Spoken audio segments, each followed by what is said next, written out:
Аргументите на обвинетиот за укинување на мерката притвор беа дека на истиот му е тоа неопходно за да поведе работен спор поради отказот кој го добил од Централен регистар. Се разбира дека сите знаат дека тоа не е основ за укинување на мерка притвор. Мерка притвор може да се укине само доколку престанат да постојат причините поради кои што е одредена мерката притвор. Во однос на работниот спор истиот може да си го поведе и со овластување на полномошник и од самиот затвор Скопје каде што се наоѓа. Дел од обвинението беше дека тој посредувал со мобилниот од притвор за действие.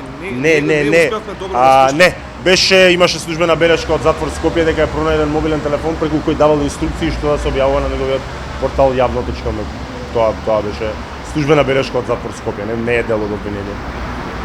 Сметате ли дека доколку тој се брани од слобода дека може да им наштети на повторува? Апсолутно да, една од причините поради која му е одредена мерка притвор е токму можноста да го повтори делото или да го доврши она со кое што се заканува. Така да апсолутно сметам дека е опасен и за себе и за околината.